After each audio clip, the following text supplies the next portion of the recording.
Ljudje in ljudje, poslušate 47. epizodo podcasta Obot, podcasta, v katerem za vas gledamo, spremljamo, beremo in poslušamo serije, filme in risanke vseh žanrov od F do Z.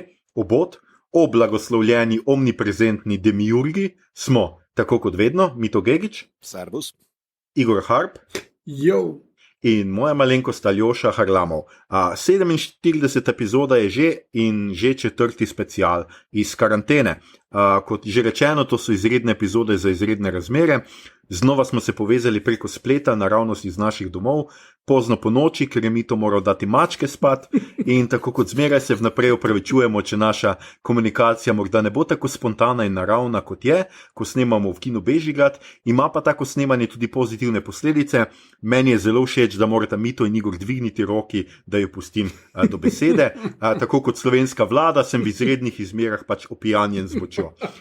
Tole kot rečeno, snemamo za vse, ki ste te dni doma in ne veste, kaj bi sami s sabo, še toliko bolj za vse tiste, ki si izolacije ne morete privoščiti oziroma vam je kapitalizem ne privošči, pa tudi za vse pogumne, neustrašne, dobre ljudi tam zunaj, ki se izpostavljate, da bi pomagali najšibkejšim, bolnim, pa omogočili izolacijo vsem nam, ki imamo ta privilegij. Zlasti seveda so te epizode naša zahvala medicinskemu osebju, pa smetarjem, električarjem in tako dalje.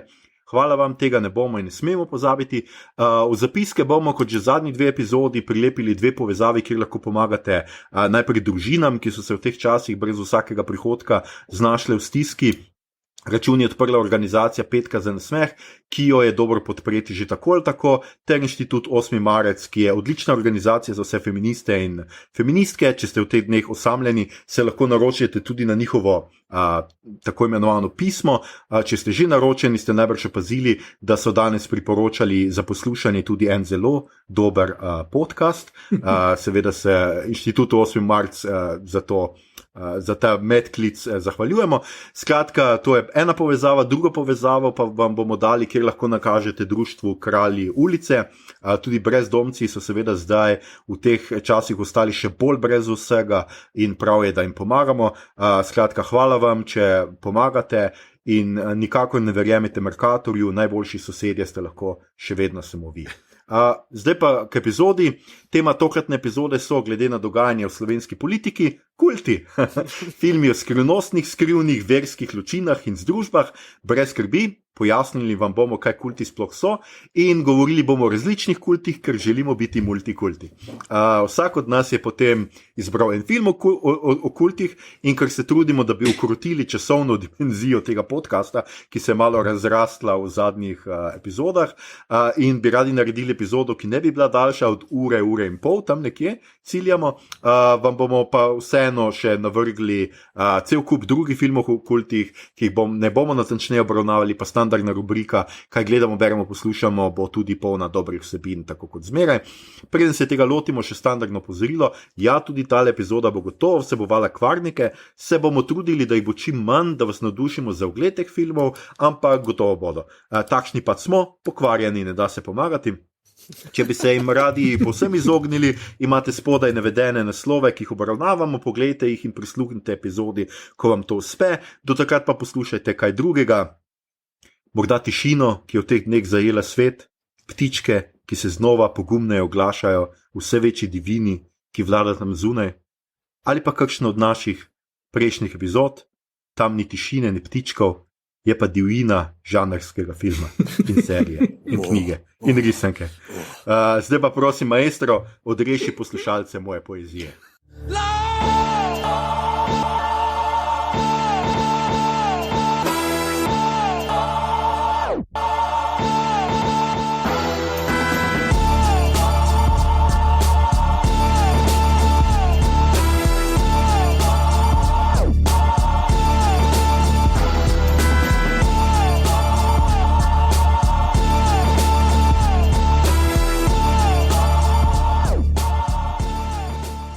In smo nazaj. Skratka, Igor, prosti, ker sem te prekinil. Takoj ti bom dal besedo. Skratka, danes tema so kulti in Igor se je žrtvoval, zelo kultno, zato da nam pripravi en pregled, kaj sploh so kulti, kakšne filme, kakšna tema današnje epizode. In Igor, lepo prosim, izvoli. Torej beseda kult ima danes slabšalni pomen, nekoč pa je pomenila zgolj pač izkazovanje časti z molitvami in obredi, kar je tudi prva definicija v SSKJ. Zdaj, včasih so bili kulti častilci določenega svetnika, tako so se imenovali, ampak to je bilo bolj podobno nekemu cehu, ki ima svojega zavetnika. Recimo, jaz sem prevajalec, imamo svetega Hieronima in tudi imamo nek pohod do neke kapelice svetega Hieronima enkrat na let, pač takrat pogoduje. Podcasteri pa imamo seveda svetega Anžeta. Okay. Slovenski. Slovenski. Nas bolj zanima tukaj kult v tem bolj sodobnem pomenu besede, ki ga sociologi pa skušajo definirati že zadnjih 100 let, odkar je Max Weber začel nekaj o tem razglabljati. Zdaj pač ta definicija se je spreminjala, tako kot se je spreminjala kultura skozi zadnjih 100 let in recimo prvi neki, takrat je tudi dobilo neke slabšalne pomene, tam nekje 1930-ih, kjer so se Američani spravili na kulte.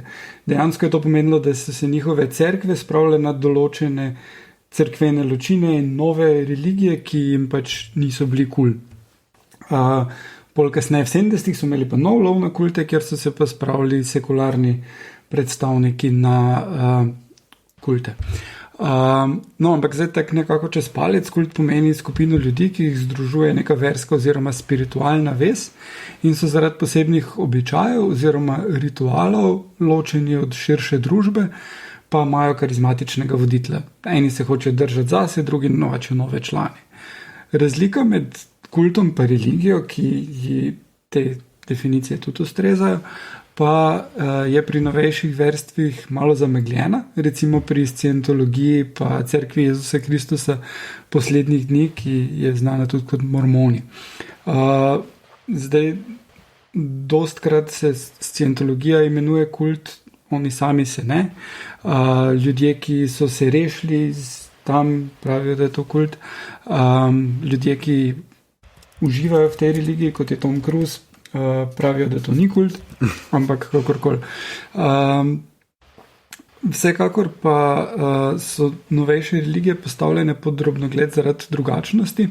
Ne gre pa spregledati dejstva, da ima večina uveljavljenih religij tudi neke bizarne ideje in radikalizirane ločine, ki po agresiji, sovraštvu pa nekem splošnem psihološkem škodovanju svojih pripadnikov in še bolj tistih, ki to niso, presegajo te nove religije. Zdaj pač ene prakse, ki jih imajo mormoni, da morajo hoditi naokrog pa novačiti ljudi. Mislim, imaš pa hasidske jude, ki ne potujejo naokrog pa novačijo ljudi, ampak se zaprejo v te kibuce in glej, en kup teh stvari povezanih z verstvi je weird, ko jih gledaš z oči druge kulture. In tudi ni na nas, da čist sodimo to. Seveda pa pač jaz osebno kot ateist se mi vse to zdi precej čudno. Razumem pa, da pač rabijo ljudje neke opore in če jim religija to nudi, je v redu, dokler pač ne vzbuja sovraštva do drugih. Ne? Zdaj, če smo pa, ne vem, kako pa vidva gledate na te kulte in religije, zdaj, ko smo tu v velikonočnih praznikih. Jaz, če smem dodati, pač ena še bolj natančna definicija kulta je, mislim, da pač to tudi izvorno, če gledamo kult, pomeni, da je to vera okrog točno ene določene osebe, enega pojma oziroma predmeta, ali pa enega točno določenega cilja. Ne? To je kult. Ker ti imaš znotraj krščanstva, imaš kult Device Marije, recimo. Ne? Skratka, tako se tudi razlikuje religija od kulta in ponavadi je ta osebnost, ki ga častijo, tudi zelo pogosto lider tega kulta. Ne? Jaz sem na kulte postal pozoren, spet bo Aljoša v tej karanteni postregel z otroškim spominom. Skratka, mi smo se včasih, ko smo bili mulci, pač igrali nekaj, jaz sem bil policaj, Jack, skratka, ni važno. In sem imel zmišljene primere, skratka, ki sem jih raziskoval. In eden od teh primerov je bil, čak da zdaj še enkrat pogledam, Aum Shinrikyo. To je namreč leta 1995 je to kult, ki je za napadom na tokijski podzemni železnici z sarinom. So okužili. Mislim, da je umrlo 13 ljudi, okrog 5000 ljudi je bilo poškodovanih in voditelj tega kulta je bil Shoko Asahara, ki je trdil, da je, ne vem, drugi Jezus, pa nov Buda, pač oboje skupaj in da pač prihaja konec sveta in da pač ljudje morajo umreti. In tako, ponavadi je pač ta nek cilj. Pri scientologih je pa neka vrnili se bojo na neko vesoljsko ladjo. Pri scientologih so potomci vesoljcev, tetanov in tak dalje. Glede teh Japoncev in napada s sarinom obstaja odlična, izjemna, briljantna knjiga Underground, je naslov v angleškem prevodu, ki ga je napisal Haruki Murakami.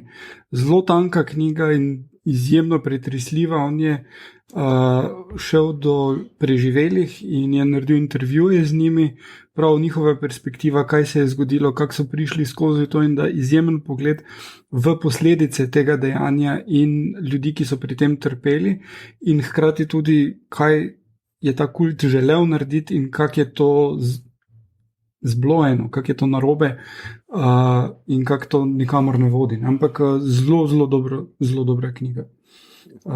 Proste, da še nadaljuj, prosim. Kaj je tvoj detektivski primer? To je bilo bolj to, pač takrat sem jaz postal pozoren na kulte in v resnici sem kar to dost v življenju spremljal, pa zanimivo mi je bilo, no, v resnici.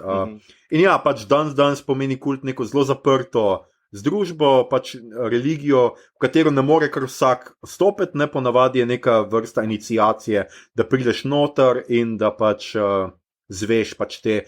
Večinoma je to tudi neki tako skrivnosti, ponavadi je organizirano tako po levelih, ne, skratka, da si prvi level in zveš ene stvari, potem prehod v drugi level pogojuje to, da pač zveš neke nove stvari in tako, ampak zelo pogosto je pač seveda to tako eno šovinistično, seksistično okolje, v katerem pač voditelj si podredi, zelo karizmatičen voditelj podredi ful žensk, ki jih lahko pač natepava in dela otroke in njihovi možje pa ga gledajo zraven in ga častijo. Ne nazadnje, če ne bomo pol pozabili, ne, seveda tudi Charles Manson in to, ti njegovi, kaj so že bili, so bili pač kult, ne, in Charles Manson in zdaj Tarantino, familija, in ta Tarantinov film je tudi v končni fazi malo v kultih, no? Da ne bom, ker zdaj se spomnim, da sem ga pozabil dati na seznam. Mito, še ti kaj o tem? Jaz osebno nikoli nisem, ne vem, da bi me privlačilo nekako, mislim, intelektualno, da bi njih razglabljal. Mislim, da prvič, ko sem jaz postal pozoren na to preko metala, veš, ko pač ali so te spremljali, ne vem, zgodbice o metalu, to je satanistični kult, ali pa tista neodobravajoča, te bojo spravili v satanistični kult, kakorkoli, ne. In sem takrat že študiral, kako hudiče sploh je to, tako da to je ista fora, kot si ti prej omenil z Marijo Devico, je pač tukaj Lucifera, ne. Imam pa eno stvar, mislim, to je ta en kult, mislim, ta prvi kult, da se spomnim, da sem razmišljal o njemu. Meni je zanimivo, naprimer, koliko sem bral o tem, kako se je počasi spreminjal, pa postal, rečemo, neki kult, ne toliko več bad word, ali pa nekaj, kar se moramo braniti, ne? Ker danes imaš pa preko spleta full kultov. Rečemo Jedi Knights v religija, ne, ki je kult. Tudi ne pozabiti, da v bistvu se krščanstvo tudi začelo, ne, kot kult, ki so ga Rimljani tako klicali, ne, to je kult, ki se skriva po katakombah. Tako da meni je kult vedno kot nek prekurzor, mislim, meni je kult kot prekurzor mainstreamu pred mainstreamom, ne. Rečemo tako, jaz sem vedno na ta način razmišljal. Pa še ena stvar sem opazil, da kulti so bili tudi mogoče že v 70-ih neki prekurzori določenih družbenih norm, ker naprimer oni so bili prvi malo bolj odprti za feminizem, ali pa za vegetarijanstvo, ali pa za mehke droge, naprimer, neko rastafarijanstvo, pa naprimer take zadeve. To so še vedno se še tretirajo kot kulti, ne. Tako da neka splošna družbena kulturna klima narekuje, kaj je kult, kaj pa ne. pa tudi danes z vse splošno razširjenostjo interneta, imaš preko spleta malo morje kultov, ne rabiš biti niti več fizično prisoten v nekih katakombah, ampak samo vtipkaš, jaz sem proti cepilec, kje se vpišem, naprimer.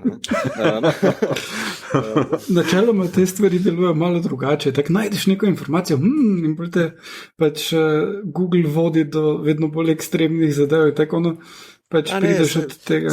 Pri nas imaš lahko tudi MMC objavi intervju za neko magistrico Karin Rižnar, ki potem te upelje v kult bizarnih koronavirus teorijo, razumeš, in zdaj vsi kar naenkrat častijo. Čakaj, a nismo zmenjeni, da so 5G chemtraili naredili? Ne, oni se, koliko vemo, se oni branijo 5G, to je samo o cepljenih, farma lobby, pa ne vem kaj še. Ja, no, te pa itak, ne. Kult sami zase. Zanimivo se mi je zdelo to, ko si omenil metal, ne? Vedno je bilo tale satanic panic, se temu reklo, zdaj metal vas bo pripeljal do satanizma, ne? Hkrati pa je tudi velik del metala bil posvečen novačenju v kako se že reče, nacistične fore. Ne? O tem pa se takrat ni bilo. Recimo to je v tem filmu o kaj je človek, ki je napisal Stigo Larsson. Ja, Stigo Larssonu, on je ful to raziskoval, ne? Da ful teh metalcev je v bistvu imelo neke metal filozofije, ki so jih širili prek tega. Ne? In zanimivo se mi zdi, ne, da v splošni družbi je bilo ful metalci, ne? To te bojo satanu pripeljali, ne? Zato ker je en tip eno cerkev zažgal, medtem ko to, da so imeli naci zborovanja in vse vrajo. Sem naci imajo radi domovino, veš, Satan je pač, on bo vse uničil. Razlika je, Igor. Pretanjena, ampak... Odvisno kako frizuro ima tisti teden, veš. Če je blond, je okej. Ja. No, skratka, ena izmed stvari pa je seveda kult osebnosti, ne? Tudi, zaradi tega smo tudi malo vzeli, mislim, da to temo tokrat, no, ker se tudi pri nas ta kult osebnosti zelo, zelo, zelo dogaja. Ne, včasih smo imeli Tita, danes imamo pa Janeza, tako da. Ja, smo še imeli zdaj na tej točki so nas zapustili. Zdaj na tej točki so nas zapustili marsikateri poslušalci. Mislim, da natančneje zdaj imamo Kristjana po novem, kot sem zasledil. Ja, imaš prav. Resno me zanima, kaj je problem tega, da če misliš, da imaš rad Slovenijo, da moraš sovražiti slovensko slovnico in biti prepričan, da so vejice nekaj, kar se arbitrarno postavlja, velike začetnice pa nekaj, kar ti Bog pove, kam se dajo in ne... Igor, to je logično. Vejice so tiste, ki te ukvirjajo misel, prekinjajo ti misel in misel je nekaj naravnega. Misel je v stiku z zemljo. A veš, to mora teči tako kot kri. Ne. Kri in zemlja. To mora teči kot pri scientologiji processinga, veš. Ker ta hipnotičen meditativni moment ne sme prekiniti, tvoji engrami ne smejo stopiti v ospredje, ti se moraš zradirati. Kako že rečejo scientologi, open entity, open mind. To je prvi level, veš. Tvoja prva stopnja. Madonna. Mito, ti si pa poučen v scientologiji? Ja, no, jaz sem zbral scientološko apropriativen film. No, to je res, ja. Jaz pa živim zelo blizu mormonske cerkve. Tako da, ja. Ja, ti so še slabši kot scientologi. Je pa zanimivo, da policija, jaz sem najprej mislil, da jih ima policija ful pogosto tak pod kontrolo, ne? Tako vedno, zelo pogosto je tukaj poleg cerkve parkiran policijski avto, pol pa sem ugotovil, da je tam blizu 40 omejitev in da stojijo tam, ker imajo najboljše radar postavljen, tako da se jih ne vidi. Da kazni pišejo voznikom. No, to je boljše kot moja teorija, kaj pa če so člani, veš? Tudi možno. Tako pridejo, to kazen za prehitro vožnjo bo toliko lahko, pa pridete not, pa se pogovorimo. Polovička, veš. Mislim, glede policije, mislim, da tega ne počnete, če nas kdo posluša. To je sam joke. Ker živim namreč. Oni imajo samo karantanske panterje, veš, tiste čez druge. Živim namreč tudi tako v bližini policijske postaje, kjer je sedež specialcev. Ja, Igor, jaz bi bil na tvojem mestu bolj pazljiv, kakšne šale imam na podcastu oboj. A veš, policijske dolga, dežuranja po noč, zdaj, ko se nič ne dogaja. Ljudje nimajo drugega, kot pa da poslušajo podcaste.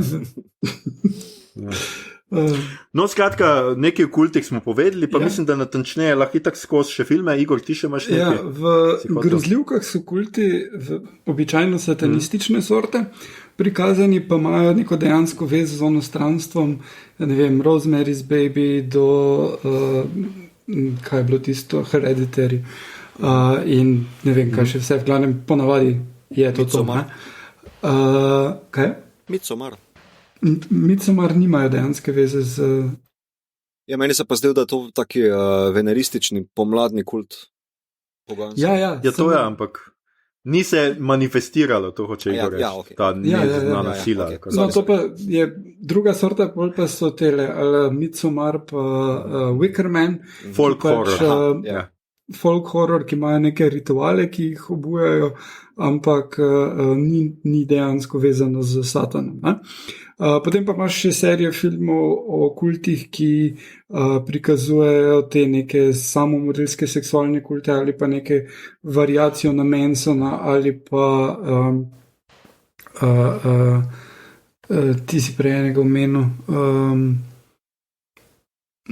V glavnem te nekaj bolj realistično, kjer prikaže, kak je hudo biti ujet v kultu, kjer je pač cilj voditelja zlorabljati vernike in ne dejansko priklicati dejanskega hudiča ali karkoli takega. Tako da to nekako to glede filmov.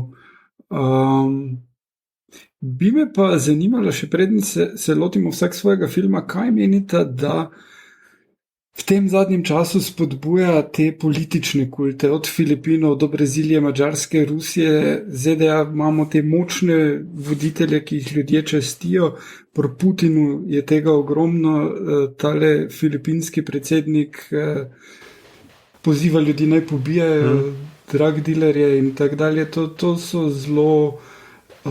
bomo rekli temu weird obnašanja in kaj vidva menita, da je spodbudilo? Jaz mislim, da mogoče pač splošna družbena klima, ne bom zdaj rekel, da so to 30 prejšnjega stoletja, ampak da ko pride ves šit sveta, da se zruši nate kot posameznika, pa da se ne znaš več navezati na ali družino, prijatelje, da si izgubljen, si odlična tarča, da te nekdo pobere. Ne?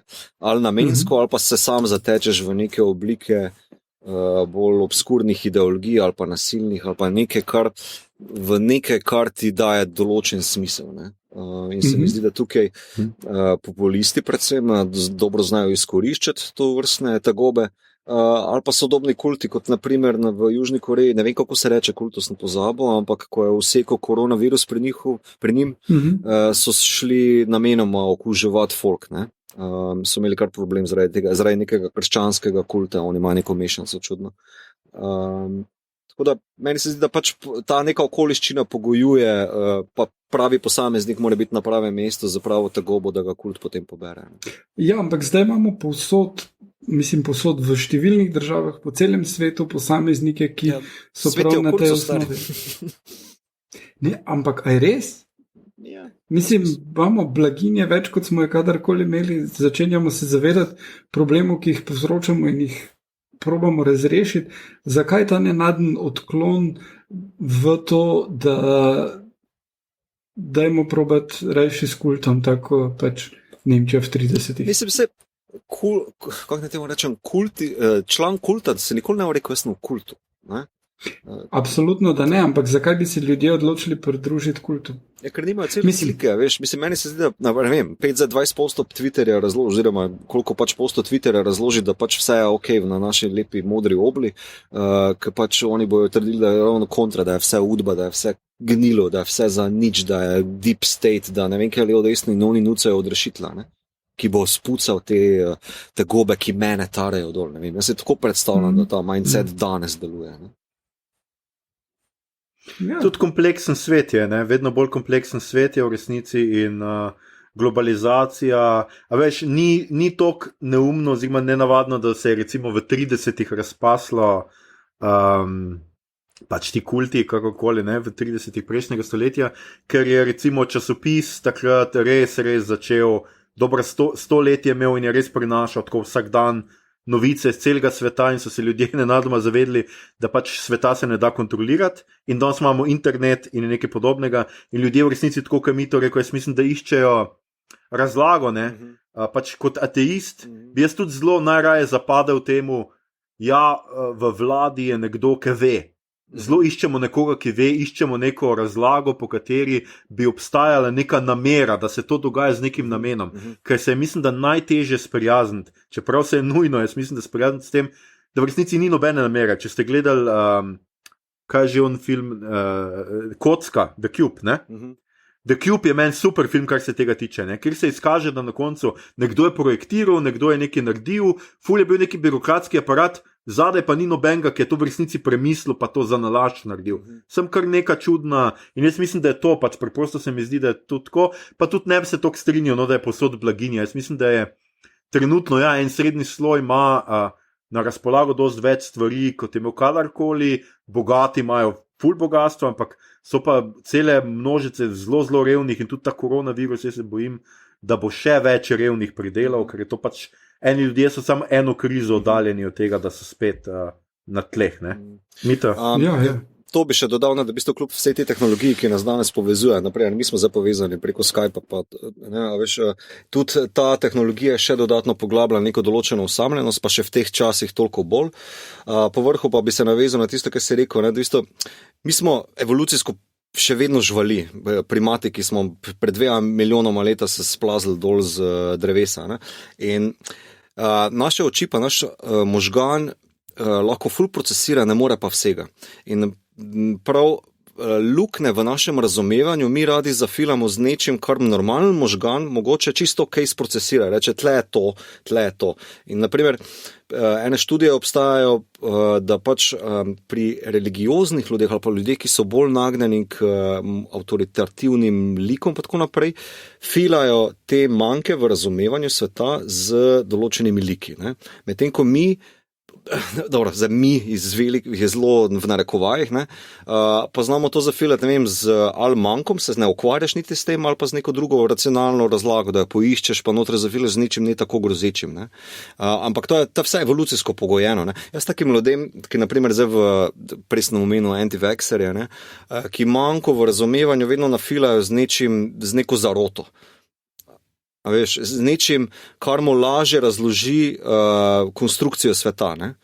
In kult to zelo dobro zna izkoristiti, kult zelo dobro zna zafilati točno te manjke v razlagi tvoje zgodbe. Ne? Ja. Pač, ja, to v tej vlogi ni samo ta populizem, nek kult, ampak imaš tudi, ne vem, tudi tehnologijo. Ne? Zdaj, če pogledaš ene zaprte skupine, kot je Silicon Valley, pa tudi druge, imaš ta prepričanja v individualno svobodo in tehnologijo, ki bodo razrešila vse, ki potem probajo ustanoviti, poskušali so ustanoviti neke libertarne urejene države, ampak seveda v končni fazi je tam svoboda samo toliko, koliko imaš keša. Tudi Wall Street, pa celotno tole bančništvo in ti zapleteni finančni inštrumenti temeljijo ne nazadnje na nekem čaščenju denarja, ki je zgolj filozofski abstraktni koncept, ki je bližje igralništvu kot pa religiji, ne? Kar pač tudi spet je nekaj kultu podobnega, ko ljudje zapadajo v igralnice. Ne? Ja, mislim, se strinjam pa s tabo, Aljoša, da tale kriza bo najbrž prinesla več revnih, je pa tudi mogoče priložnost, da razmislimo o povsem drugačni družbeni ureditvi. Ne nazadnje, če kot družba zmoremo proizvesti dovolj hrane in ostalih stvari, ki jih potrebujemo, da lahko v redu živimo, ali ne bi bilo bolj smiselno urediti tega tako, da lahko nas čim več preživi v redu, mislim, ne nazadnje, če razumeš, kaj hočem reči. Ja, ne, absolutno je pač tako, kot vsi opozarjajo, pač ta kaos, ki je zdaj nastal, iz tega se lahko odvija, kaos iz leder, ne, pa ne samo leder za pač povzpetnike, ampak tudi tako, da iz kaosa lahko nastane kamorkoli. Pač jaz v resnici se bojim, da bo stalo isto, samo malo slabš. Želel pa bi si, da bi pač ta kaos spremenil eno dojemanje, ne? A ne tudi tako, kot smo se že enkrat mislim pogovarjali to, da recimo zdaj vsi kulturniki dajo ene stvari za ston, slovenske filme lahko gledaš za ston, eni berejo in tako vse na Facebooku. Jaz bi si rekel, da zdaj ljudje, ki so obtičali doma, pa cel dan gledajo Netflixe, televizijo, berejo knjige, da se bojo zavedali, koliko jim kultura v resnici pomeni, pa kako pomembno je, da dobre vsebine dobro plačamo in da imajo ljudje denar, da jih lahko proizvajajo. Ampak nekako se mi zdi, da bomo čez mesec dni, bomo po moje že spet hoteli, se bojo našli ljudje, ki bojo hoteli privatizirati zdravstvo, če tudi se zdaj kaže zelo jasno, da pač to ni, da je pač javno zdravstvo neka vrednota, za katero se je vredno boriti in nam je tudi zdaj, jaz mislim, da zelo pomagala, pač nam bo pomagala prebroditi vse to. Ne. Se pa bojim, da se pač pri nas kažejo pač točno te tendence, da ljudje se ozirajo iz kaosa raje po nekom, ki reče tells it like it is, ne, kot reče za Trumpa, ki reče, tako je, tako bomo naredili in gotovo. Če tudi mogoče kdo ne verjame, da je vsaka njegova odločitev v redu, ampak verjamejo pa ljudje, da se treba ene stvari odločiti zdaj takoj in ravnati. In ne verjamejo v resnici v demokratičen proces in v nek premislek in v argumente. Ne?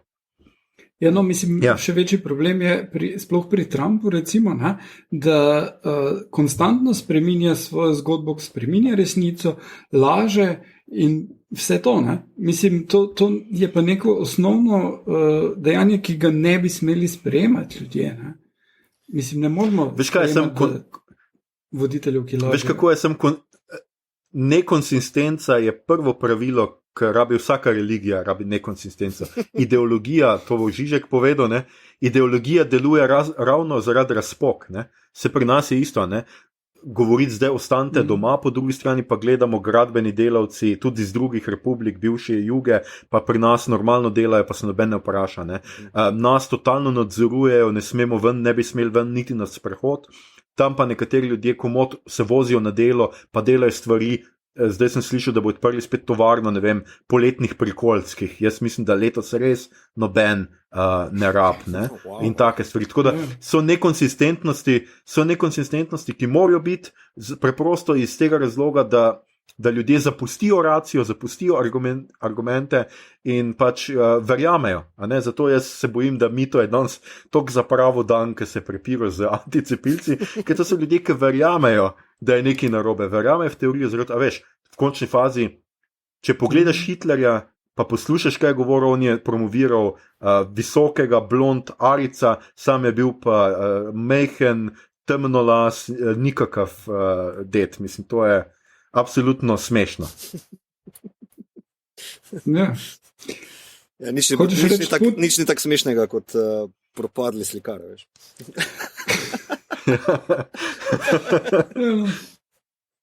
Tle se strinjamo vsi.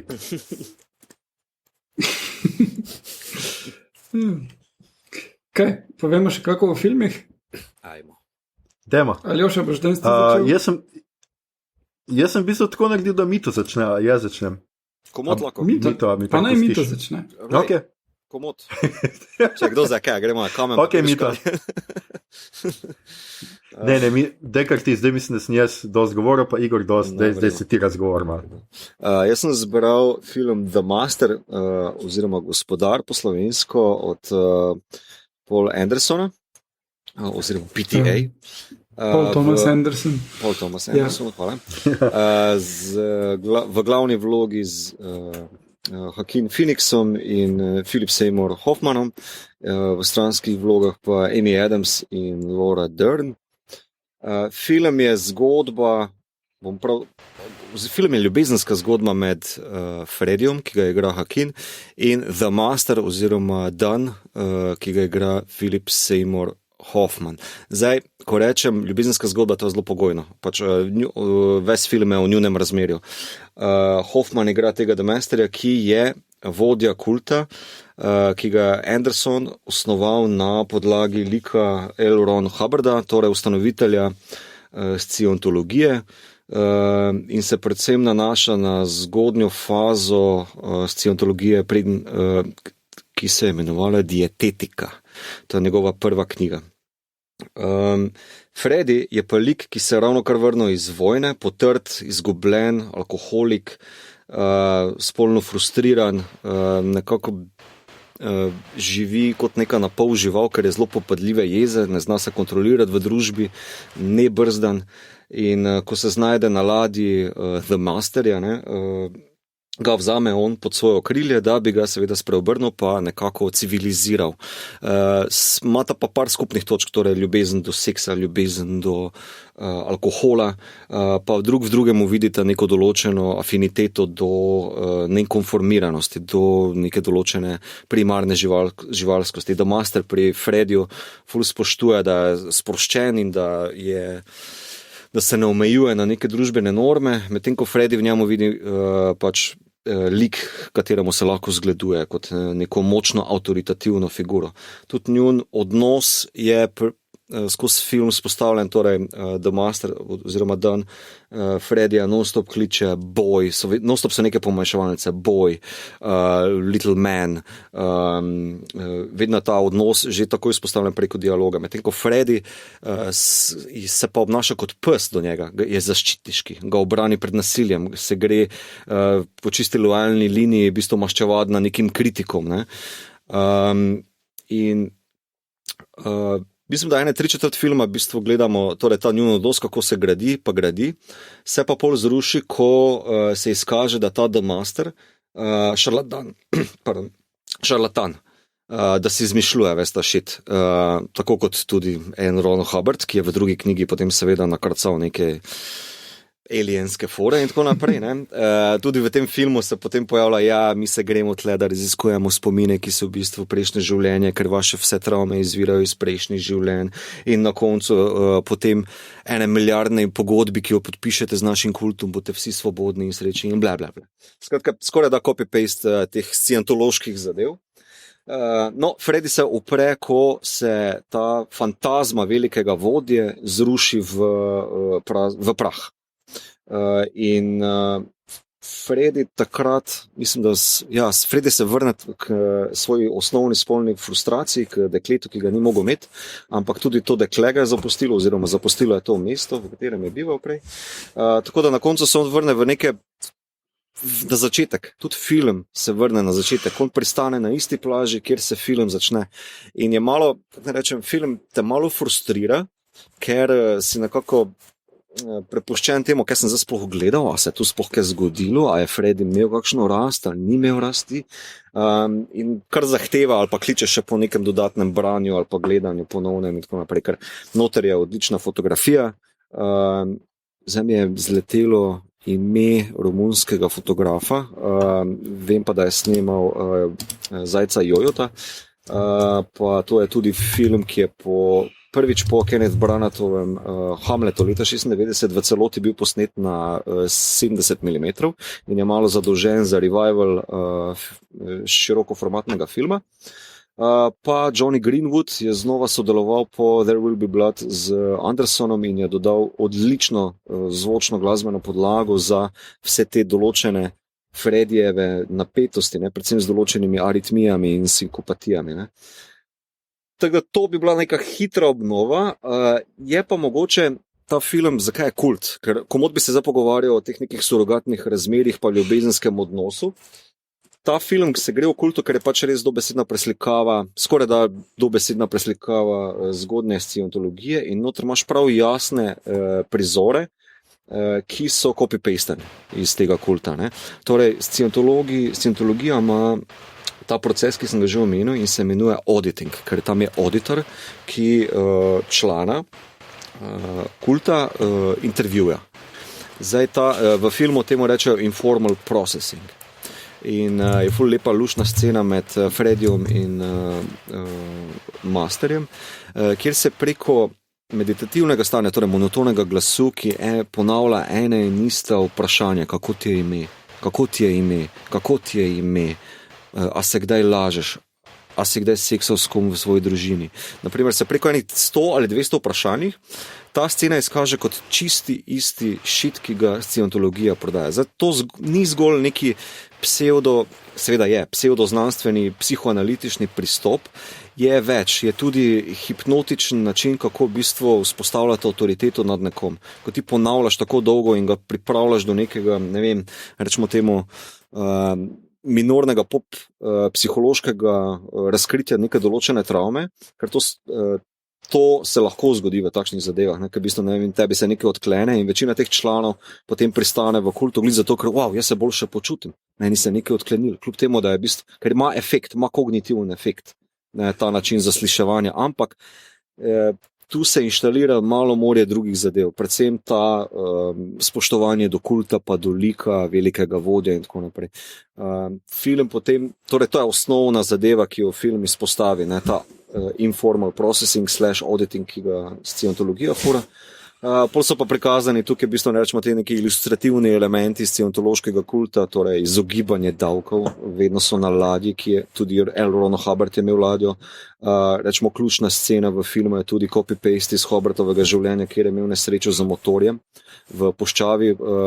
Bral sem, da po tisti nesreči leta 1974 je potem scientologija postala dosti bolj barvita, da se tako izrazim, Bunny Rabbit se ne bojo prenesli dobro na podcast. V filmu je pa ta scena narejena tako, da ta The Master izpostavi divjanje z motorjem proti točki na horizontu kot neka psiho bla bla fora, da se malo očistiš, ampak ko Freddy pograbi motor, v bistvu zbeži od njega. Takrat je njuna ločitev dokončna. Ne. Tako da to, kar se tiče kultov, vse bi lahko dosti bolj šel še noter v detajle, ker tam so še eni drugi odnosi z tretjo ženo od tega masterja, pa z njegovimi otroki, pa z drugimi člani, ampak za to našo debato danes bi reči pri tem ostavno. Eno vprašanje imam, glede na to, ta auditing ali informal processing, zelo podobna scena je v Blade Runner 2049, kjer tega Agent K-ja se javlja in ga preverjajo. A misliš, da to prav od tam zdaj, to je scientologija? Možno.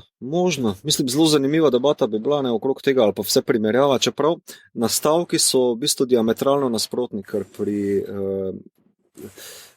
sumničavem osebku, ki bi mogoče bil replikant, želiš spodbuditi.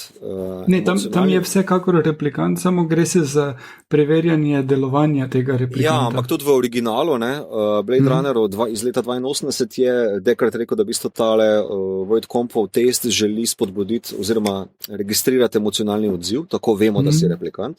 Medtem ko tukaj v auditingu je pa tako, da kako že rečejo scientologi, ti preko tega informal processinga / auditinga v bistvu radiraš svoje inštalirane engrame, svoj reakcionarni možgan ali da se ti odpre optimalen open mind. Ne? Torej tebi se mora svet nekako sprostiti in je v bistvu cilj ali pa ta pot do tega je v bistvu, da radiraš emocije stran, da se odpiraš v bistvu tem ukazom pa pozivom, pa vprašanjem, da v bistvu se tebi odperejo prejšnje življenje, spomini, bla, bla. Ne. Torej, želeni rezultat je ravno drugačen. Ne. Kljub temu, da v filmu je zelo, zelo huda scena, mislim, Joaquin Phoenix mogel po moje že 12 dobiti Oscarja.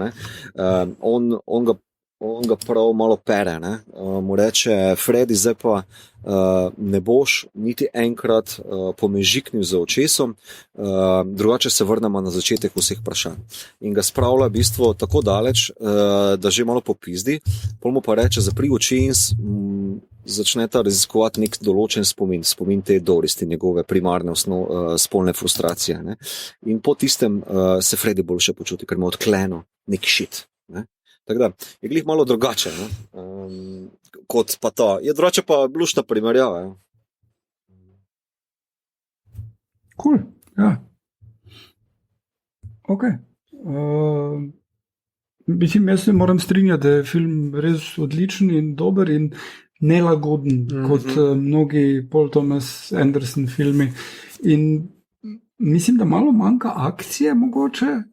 Imaš občutek, ko gledaš, ampak isto velja za tega zadnjega Phantom Thread. Ampak ko je film mimo, ti dost več pusti, kot pa filmi, ki imajo veliko akcije, pa dogajanja, pa tudi več kot recimo, ne vem, Nolanovi filmi. Po Nolanovih filmih razmišljaš, to pa je bilo prebrisano, po teh pa razmišljaš, zakaj sem se tako počutil ob tem in kaj vse je bilo tu zadaj skrito in se mi zdi, da je kar...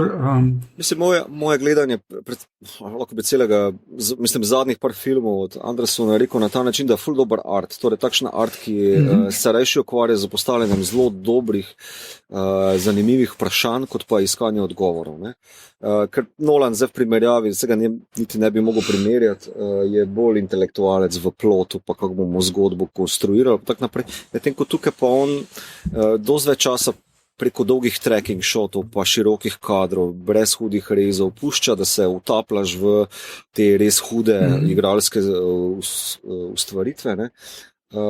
Ker nekako štekam, da hočeš reči, ni akcija, ampak to ni akcija, to je valček. Vse ta film je valček med tema dvema glavnima likama, kot nekdo, ki išče partnerje za ples. Ker Eddie je idealen kandidat Freddy je idealen kandidat za kult. Nekdo, ki je popolnoma zgubljen, ki ima malo morje problemov, ki se ne zna obnašati, in nekdo ga tam pobere z duhovitostjo, intelektom, pa v pogledom v neko tako psiho in ga potem dvigne na neki na pol funkcionirajočega. Tako da, o tem je film. Rabiš akcijo za to? Ne rabiš. Samo full alkohola pa fuka. Ja, noter je ena lušna scena, ki nekako se ti prvič zazdi, da Freddy mogoče ne deluje tako, kot bi moral po tej doktrini, ko The Master pleše na neki tej house partiju z dekleti. In je neka lušna taka vintage muska noter, kjer on govori, rad bi s tabo plesal. In je nekako taka lepa ilustracija, tako mat sam po besedilu je lepa ilustracija njunega odnosa. Freddy ga pa oddaleč iz kota opazuje, ampak on vidi vsa ta ista dekleta, s katerimi The Master pleše, gola. On še vedno preko tega pogleda izkazuje njegovo osnovno spolno frustracijo in da še ni prišel preko tega. Tako da, ful zanimiv film za pogledati. A veš, lahko bi zdaj rekel, to je v Scientologiji, to je lahko tvoj starting point. Samo mislim, da bi bilo bolj zdravo reči ali pa pošteno do nekoga, ki še ni gledal tega filma. To je ljubezenska štorija, to je valček, pet gledati ta ples. Ja. Cool. Ok, to je zelo dober uvod v ta film. Aljoša? Ok, sem jaz na vrsti. Jaz sem zbral po nekaj razmisleka, ker sem hotel ful različnih stvari, razmišljal sem tudi, da bi pogledal tale film z Mattom Smithom, kjer on igra skratka Charlesa Mansona, ampak sem se potem nekako odločil, da tam sem videl tudi prav nekaj kritik in je bil zelo slab ocenjen film in potem sem mimogrede klepetal z Ano Šturom in ji povedal, kaj delamo in mi je še ona dodatno priporočila Kill List, ki sem ga potem tudi izbral. Tako da skratka pogledal sem Kill List iz leta 2011, režiral ga je Ben Wheatley, ki je med drugim zatem leta 2014 Kill List je njegov drugi film, ampak tretji ali četrti film je pa A Field in England 2013 in z tema obema filmoma Kill List in Field in England velja za enega začetnikov novega vala folk hororja. Jaz sem to poslovenil v folkljivko. Ne najboljše, priznam, ampak dobro.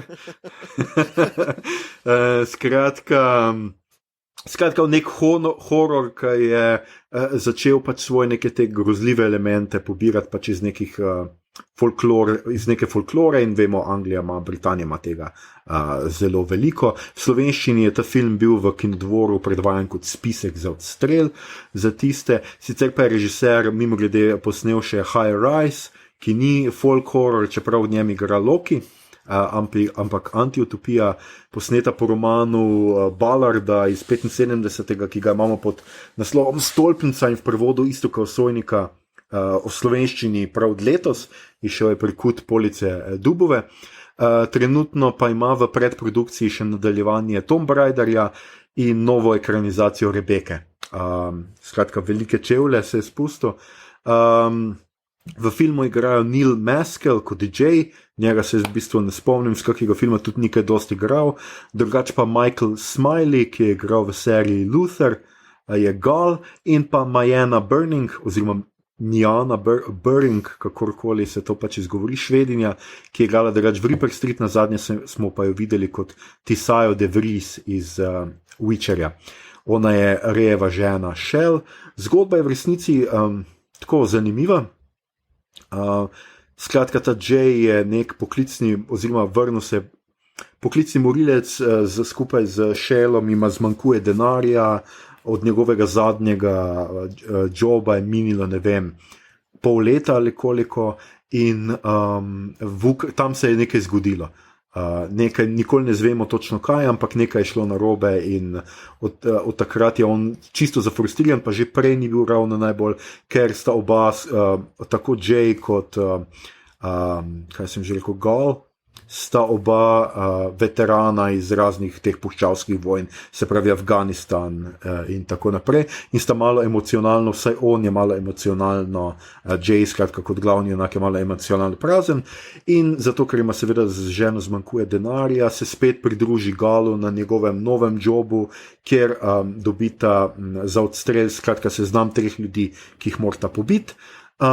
Že takoj tle se začne tisto malo nadnaravno, in sicer pogodba, ki jo skleneta z nekim belolasim starejšim gospodom.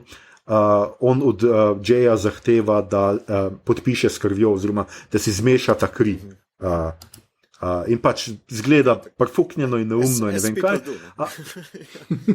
Ja. Ampak pač prezenca tega tipa je malo tako, pač res je svetlolas in tako in malo ima prezenco neko to karizmatično. Skratka, začnete pobijati po tem listu, mimo glede odkrijete, da gre za nek najbrž nek pedofilski krog, in tle je pač prvi zelo grozljiv, grozen prizor nasilja se začne, ko Jay se enem od teh tipov s kladivom na mizo razbije glavo, ker je pač pogledal en ta film in se mu popolnoma zmeša.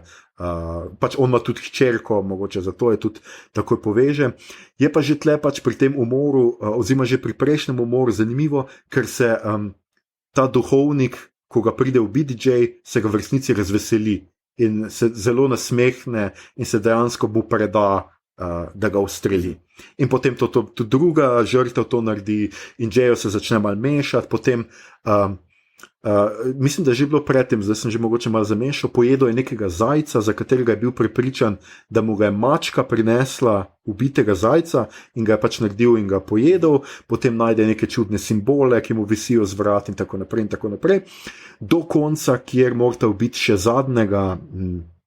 zadnjega nekega politika, Grbavca, ki ga čaka. Ja, tako je, Grbavca, ki ga čaka. Ne, tisti še kasneje. Njega čakata v nekem gozdu, skratka, in naletita na nek čuden obred, kjer so pač ljudje nosijo take napol živalske maske, zelo podobne temu, kar vidimo v Witcherju, v Wickermanu. Skratka, zelo take neke, ne vem, folk, domnevam, da angleške maske, in ti pač neka ženska se tam obesi, pač tudi z veseljem se kar sama vrže dol pač na zanko in tako. In Jayo se čisto zmeša in začne kar streljati po vseh teh ljudeh in tako. In potem zbežijo domov in ga pač nazadnjega ta kult dobi, in zdaj zadnjih 5 minut filma pa vam ne bom povedal, kaj se zgodi, ampak skratka, film je zelo nenavaden, ker imate ti kultni elementi so v resnici čisto na koncu, nikoli ne zvemo, kaj pravzaprav ta kult v resnici hoče, razen da zgleda, da v Džeju vidijo nekega, ne vem, antikrista ali mesijo ali karkoli, ali da ga pripravljajo za neki in da so ti umori v resnici njegova iniciacija v ta kult. Odpira pa zelo zanimive teme, pač to je čas recesije, zato ima pač te družine imajo finančne težave, emocionalno izpraznjenost ljudi, ki so se vrnili kot veterani iz vojn, kaže, deloma kaže malo to napetost med urbanim in naravnim. Je pa film bil deloma tudi improviziran, kar se mi je zdelo pač zelo zanimivo, pač dialoge so sproti pisali in odlično stopnjuje napetost. Meni je bilo super, no, tako ti elementi, pač najprej od te pogodbe, pa ta nasmeh tistega župnika, pač zelo počasi ti gradi nek feeling, da to ni vse. Zdaj, če jaz seveda ne bi vedel, da je to film o kultu, bi bil na koncu, priznam, da čisto bi bil precej presenečen, no. Ne bi vedel, da se bo to zgodilo, ampak pač, ker sem vedel, sem s tem šel gledati, me je manj presenetilo, ampak meni se je zdel pač zelo tako, v resnici ena kriminalka, ki ima na koncu v zadnje pol ure totalen twist v grozljivko in pač vmes že ene te stvari, tako da odlično stopnjuje napetost, gradi vzdušje, kot sem že rekel, podobno je Wickermanu, ta nek simbol, ki pa ga neka gostja vreže, to sem še ena, taka scena je, ki že napove vse skupaj, neko gostjo, pač punco, ta gal privede neko punco zraven, ki odpušča ljudi. Njen job je pač human resources in odpušča ljudi, ko jih je preveč. In ona enkrat vmes gre v kopalnico na WC in ureže neko znamenje na drugo stran ogledala. A ne? In to znamenje je zelo podobno temu, ki je za Blair Witch Project, kar je režiser Paul presenečen ugotovil tudi sam, ampak nekaterega pravijo, da je zelo podoben tudi nekemu znamenju iz Harry Potterja. Zdaj sem pozabil točno, mislim, da za te Deathly Hallows ali karkoli že, skratka, za te krucifikse ali kaj so že. Skratka, za tako, ta kruc, ja. No, skratka, ta zname. In pač eno interpretacijo sem še pogledal nekaj video, je tudi, da se to Džeju vse skupaj sanja, oziroma da je napol je tako, napol sansko, napol neko tako feeling je, no. Čeprav je zelo, zelo realistično in nekaj res ogabnih prizorov nasilja, no. Res dobro narejenih, brutalnih, ki te totalno šokirajo, no. In tudi režiserja sem gledal, ki je v enem intervjuju rekel, da tisti brutalno umor s kladivom je točno zato naredil, ker je, ne vem, zdaj sem pa pozabil, v katerem filmu že, v enem filmu je točno gledal nek film, ko se zgodi nasilen dogodek, film popolnoma menja žanr in tudi njemu se je zdelo pač ful dobro, da bi to naredil, pač, da bi naredil neko nasilje in da bi pol dejansko zamenil žanr. Tako da jaz sem bil zelo presenečen, tako en film, o katerem v življenju nisem kaj dosti slišal, in potem sem ga pogledal in mi je bil tako, uro pa pol je samo dolg in je tako res en tak roller coaster drive, in se Ani Šturm še enkrat zahvaljujem, ker mi ga je priporočila še bolj zavzeto, tako da poglejte. Meni je Kill List super bil, meni je bil tisto leto en najboljših filmov, kar sem jih videl in sem ga videl, dejansko sem ga pa videl na HBO-ju, ker mislim, da je bil prej na HBO-ju, ko pri nas v kinu. HBO včasih dobi evropske filme ful hitro in mene je čist tudi šokiral takrat, sploh pa kar je ful dobro narejeno, je pa tale cikličnost. Film konstantno menja žanre, ampak če ga zgradiš, je pa kot iz oklepajev narejen. In dejansko prva scena, ki jo vidiš, pa zadnja scena, ki jo vidiš, sta povezani in potem, če greš not, se sestavljajo stvari. Prav tako insane, noro narejen. In Ben Wheatley je naredil še eno par drugih filmov, ti tudi nisi omenil, mislim, da kaj je že ona dva, ki hodita na dopuste. Tudi ena taka zelo črna komedija, Popotniki ali nekaj takega, v glavnem en par, ki sta grozna človeka in hodita pri kolcu naokrog in potem enega povozita pomotoma, pa ugotovita, da je fajn pobijati ljudi, pa they take it from there. Pa film kljub tej premisi obdrži toliko humorja not in je tak dark ta humor, da kar ne moreš verjeti. No. Tak, ja. Zelo. Bomo dali link na koncu. Glavnem, karkoli od Bena Whitleya je super. Vredno ogleda. Ja. Ja, mi to tudi priporočamo gledati. Ja, bom jaz, mislim, da ga ulovim. Me pa nekaj zanima, to je pagan kult potem, ali kak? Pravzaprav ne izveš dovolj. Veš kaj, ni. Ne moreš reči, vzdolž te linije, ali kak?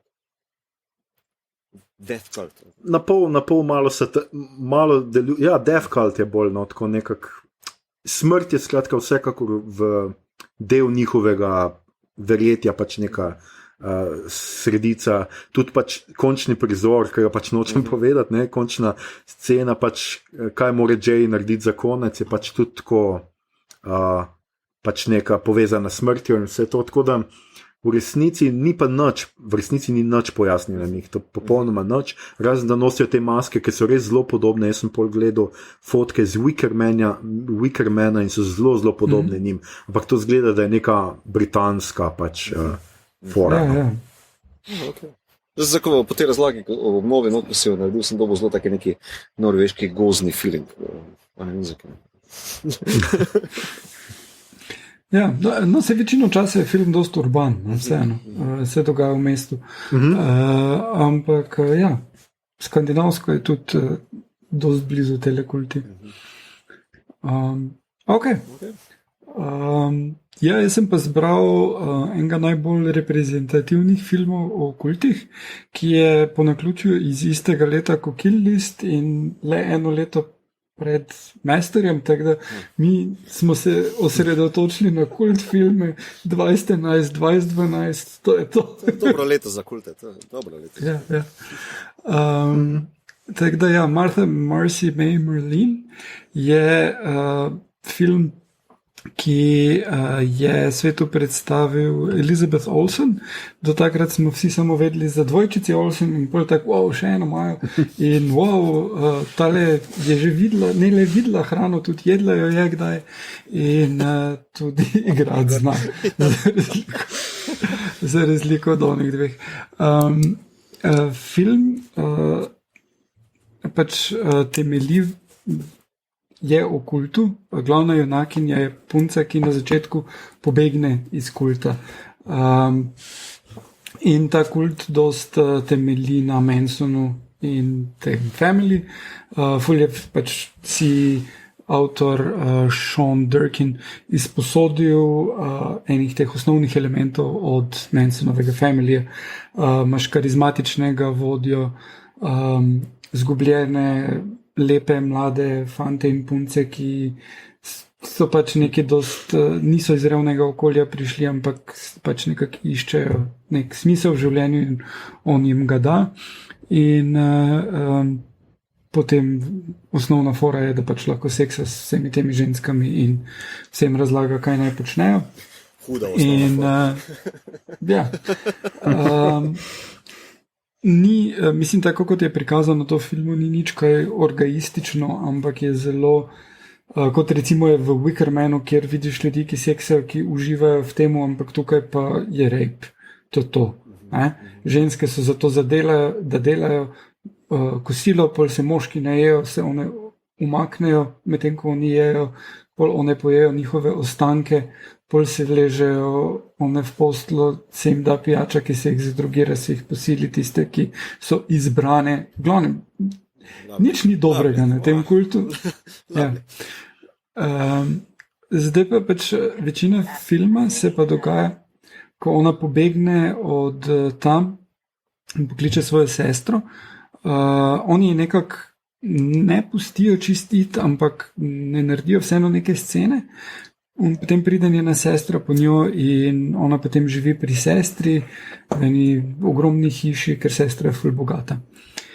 In z njenim možem, ker sta tam ona dva ob jezeru na dopustu. In se proba aklimatizirati, ampak prav zares ne, ima ful PSTD, tudi ne pove, kaj se je dogajalo. Sestri samo reče, da je bila pri tipu 2 leti, da se pač ni javila in zdaj se je skregala s tipom, ker je lagal. Ne elaborata, ne pove, da je bila v kultu in vsa njena čudna, bizarna obnašanja, ona dva sta čist šoku, ne vem, grejo se kopati v jezero, pa ona gre kar noga, not vsi, wow, stara, kaj je s tabo, ne, kopalke, ne, tu so otroci okrog, ne, do tako res bizarnih, kot to, da ne vem, ona dva seksata, ona se zbudi po noči in pride k njima v poslo, pa ona dva vam padeta, prečni pa se je ful paca poleg vaju, se v nej motla, se mu nista hotela biti sama, ne, in pač stvari eskalirajo, vmes pa ima ona flashbacke na to, kak je bilo v tem kultu in tega vodjo kulta igra John Hawkes v eni svojih res boljših vlog, on je, mislim, wow, res hudno. In potem pač so nekako sporednice s tem dogajanjem v sedanjosti, pa s tem v preteklosti in zaključek je povsem odprt in šokanten in pol si samo tak, kaj se je zdaj zgodilo, ampak se konča zelo presenetljivo. Na koncu že malo upočasni, pa malo ok, pol pa bum. In je v redu. Aha. In se splača. Torej, zakaj je to kao? Res, ker jaz sem tudi videl par teh lestvic, DBS, top, neki. Zakaj je glih number one? V bistvu je stvar v tem filmu je krasno zložen skupaj. To, kako se dopolnjuje ta njen šok civilizacije in hkrati, kako je vpadala not v kult in kako je napredovala znotraj kulta in tako dalje. To je zelo lepo skupaj zloženo in igra je briljantna. Elizabeth Olsen je super, Sarah Paulson, ki igra njeno sestro, res izjemna, kot zmeraj. John Hawkes, pa mislim, da je to ena njegovih najboljših vlog, poleg Winter's Bone, seveda. In film je res lepo skupaj zložen. Ni tak film, da se boš bolj v redu počutil po njem, ne? Ampak je bliže masterju, I guess. No. Zelo slow burner, ampak lepo zložen skupaj. Okay. In zato v bistvu je tak na vrhu teh lestvic, poleg masterja, I guess. In si vsekakor zasluži ogled. No. Mislim, ja, nujno. Aha, okay. Jaz moram nadoknaditi tukaj malo. Meni je ta žanr, ne prav, rečemo kult horror, rečemo temu, da je žanr, no. Sem ga se zelo, vedno malo ob strani držal ga bremza, ne. Tako sem imel non-stop nek zadržek do tega, ker pač ok, horror, ne prebavljam pa še pol, da se še neki, ne vem, kakšni simboli inštalirajo, no, ter je še toliko hujše vse skupaj. No, cej, v bistvu tukaj, ko imamo omembe vredne filme, je veliko več teh bolj klasičnih horror filmov, ki jih tukaj nismo kaj dost imeli, ne, teh nekih satanističnih, od Suspirije do Rosemary's Baby, seveda, ne, ki sta nekako najbolj znana taka klasike tega žanra, ne. Do pač novejših Hereditary, pa Children of the Corn, bolj smešnih tudi. Jaz sem ga videl v 8. razredu, meni takrat ni bil smešen. Ja, jaz sem ga gledal, ko sem bil na faksu in prav tako imaš eno idejo, da Linda Hamilton pa zna igrati tak iz Terminatorja, pa to ne, pa gledaš to pa tak, ne, Linda Hamilton ne zna igrati, ne. Vsi morajo nekje začeti, no. Mislim, ne moreš biti na koruzici. Oni otroci znajo boljš igrati. Tako da gremo skozi ta seznam na hitro. Kaj je vama tako še poleg iz tega seznama potem najbolj nekako, da vam je ostal v spominu, da vas je šokiral, tako bolj kot grozljivka? Children of the Corn, torej mi to vztrajaš s tem? Ja, pa to si že omenil, Temple of Doom od Diana Jones bi omenil, ker cel film se vrti okrog kulta čaščenja boginje Kali, ki je iz te indijske Kalima iz te indijske fore ven potegnjena. Mislim, mi je zelo centralen del te zgodbe drugega dela. Ni najboljši Indiana Jones, ni pa tudi najslabši. Tako da ta se mi zdi zelo na kult žogo, no, potegnen. Drugo pa kaj bi še bilo, ne vem. Vidva še kaj date. Ne, kateri te je tak, kaj pa tebe, Aljoša, kateri te je tak prestrašil, šokiral, ko si bil otrok? No, se veš, da se jaz ne prestrašim tako hitro, ampak meni je drugač bil pač Midsommar čisto v redu, ne, pač tako zdaj v teh zadnjih. Zdaj malo sem že pozabil, ampak ja, Eyes Wide Shut je tudi neke vrste kult, pač imajo te neke orgije, ja, neki se dogaja, ampak sem že malo pozabil, kaj. Jaz sem bil tudi na spisku, pa se mi je zdelo, a je. Škaj, jaz se ga ne spomnim več, ne spomnim se toliko zdaj točno, tega pa nisem šel preverjati. Meni je pač začetna zgodba se začne pač z to njuno intimno zgodbico oziroma spominom, ki ga Nicole Kidman možu pove, in pol on zapade v spolno frustracijo in zaluta, on pade v ta, ne vem, kot nek bumbar, no, ki je pošto napačno dostavil v ta kult, pa potem ga takoj kiknejo ven in mi je samo tak, vse vem, folk se ful pogovarja pri tem filmu, ja, vidiš te maske, pa ta creepy romunska glasba, ortodoksna, pa bla bla, meni film sploh ni o temu, ne. Nikoli mi ni bil pač ta zgodba. Ne, se ni, sem pač se pa pojavi noter, no, v končni fazi in ja. Najbolj pa v teh pa v resnici meni tudi, jaz moram reči, da Rosemary's Baby je meni eden pač tako ljubših grozljivk oziroma tako filmih, čeprav tudi nima toliko grozljivih. Tudi je tako ena bolj taka grozljivka, ki lahko do 3/4 gledaš, pa je čudna, ni pa grozljiva. V resnici pa pride tisti končni prizor, si sam tako totalno napsihiran. In ne, se mi zdi pač tudi tako. Drugič pa potem se znamo, ker sem šel malo preverjati, v resnici jaz nisem toliko tega gledal, no, v resnici. Nekih teh Holy Smoke, vem, da je bil tudi zelo pogosto visoko na lestvici za Kate Winslet, a si ti, Igor, to gledal? Ne, Holy Smoke pa nisem uspel pogledati nikoli, pa mi je režiserka drugače zelo všeč, tale Novozelandčanka, ki sem zdaj pozabil ime, ampak tega filma pa nisem uspel videti. Ne. Bil je 99. zunaj, ko sem še moral plačevati za kinokarte in tega leta je bilo res ogromno dobrih filmov, plus Phantom Menace.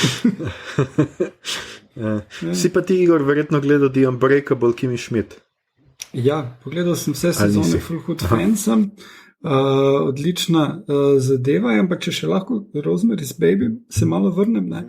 To je film o kultu. Meni se je ta del, ko sem gledal film, zdel smešen, zato ker te člani kulta so stari in betežni in zelo teatralno odigrajo, ne, in so mi najbolj neprepričljivi, ampak gre za film je posnet po romanu Ire Levina in tako kot vse njegove zgodbe, ne, tudi Stepfordske žene še najbolj, ne gre za grozljivko nadnaravnega, ampak za grozljivko vsakdana, zato kak smo ujeti v tej družbi in je pač vse zelo simbolno.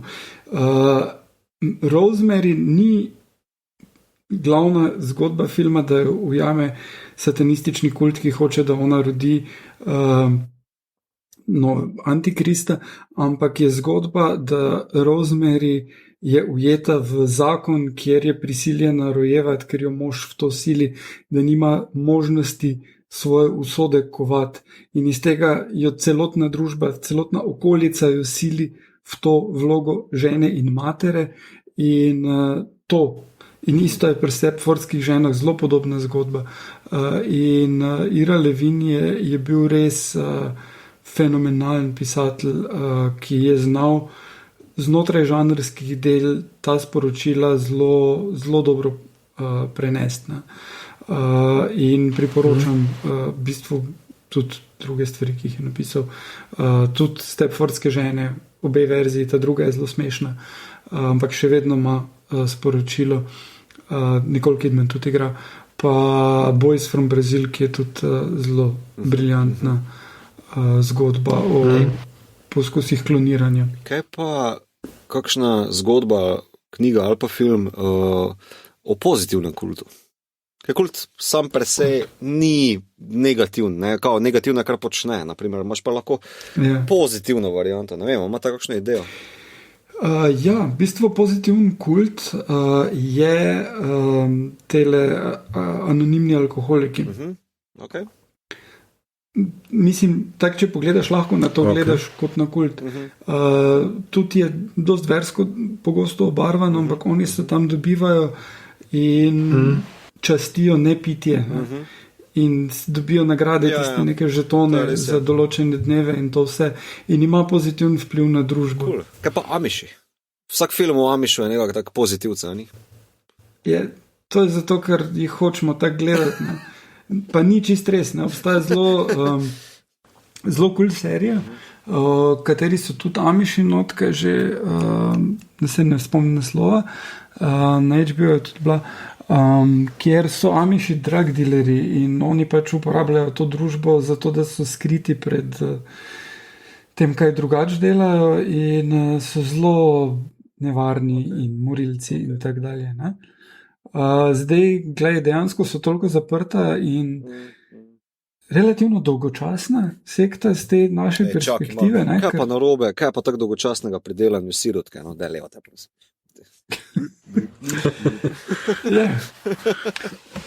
Kaj pa to, da so njihove ženske oblečene kot dekle iz dekline zgodbe? Šala. Čakajte malo. Največji problem z Amišev je, ker nimajo podcasta. Okay. Zakaj jih sploh omenjamo? Se ne dobimo, da nekaj royalties.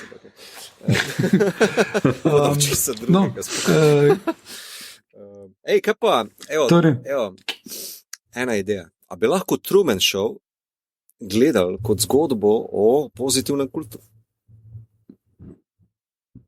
Kaj bi bilo pa pozitivnega pri Truman Showu?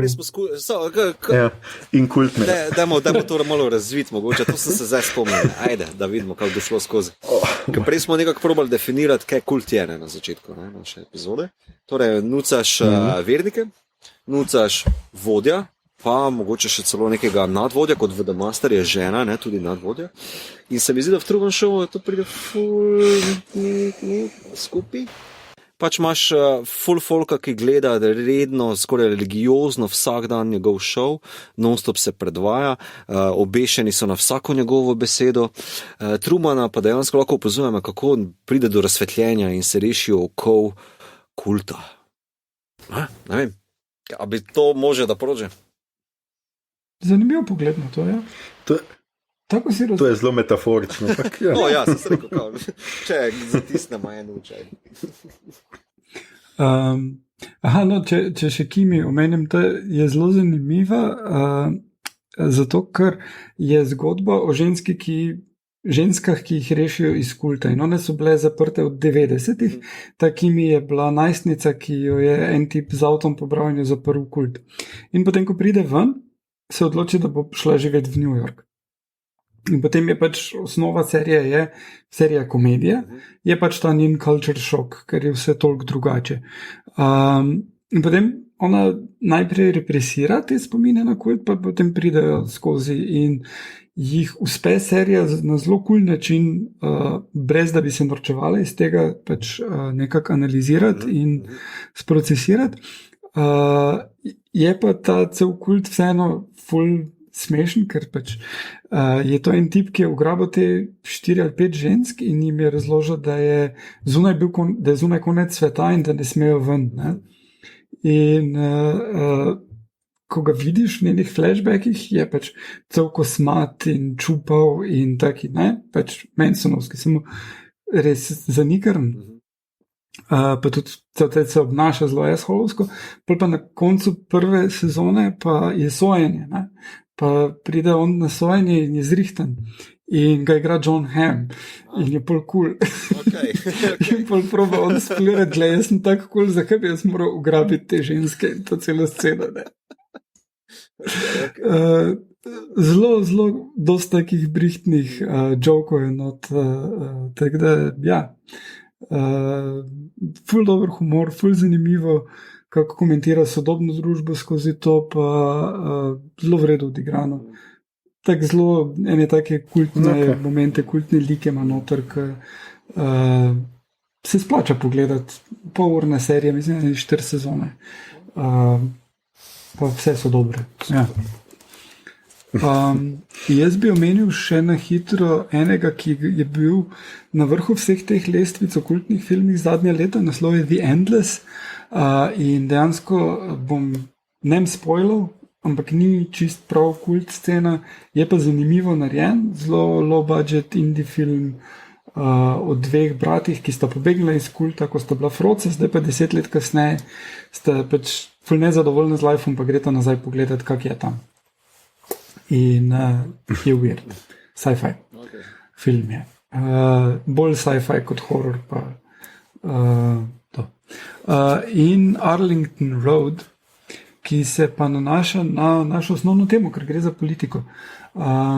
Arlington Road, mislim, da je Skrivnost ulice Arlington, je pa film iz 99. v katerem igrata Jeff Bridges pa Tim Robbins. In Jeff Bridges je profesor, ki preučuje teroristične napade in potem ima tega soseda, ki ga igra Tim Robbins, in se mu zdi, da je nekaj off glede tega soseda. In potem je film dosti zapletena ta zgodba in izkaže se, da Robbinsov lik ima teroristično celico, ki je v osnovi tudi kult, in na zelo pretkan način izvaja napade in se splača pogledati samo zaradi tega what the fuck na koncu momenta in res dobro. Dober film, priporočam ful. Pa mislim Bridges pa Robbins, obviously. Ja. Definitely sell. Definitely sell. Ja. Super. Tako dobri. Okay. Ej, čakaj, samo ena stvar še. A potem takem 1984, kult ali nad kult? Malo boring, ne? Okay.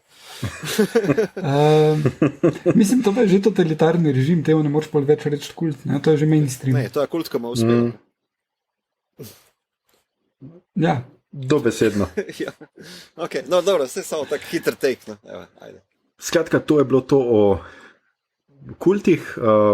Jaz mislim, da smo bili zelo izčrpni. 3 filme, ki smo vam jih zelo natančneje predstavili, si vsekakor pogledajte, ker jih mi vsi priporočamo, pa hkrati smo še vam našteli cel kup filmov, ki se jih splača pogledati.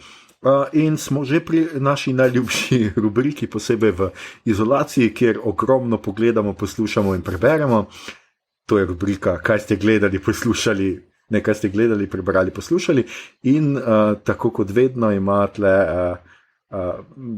kako je že tisto primordialno pravico, Igor?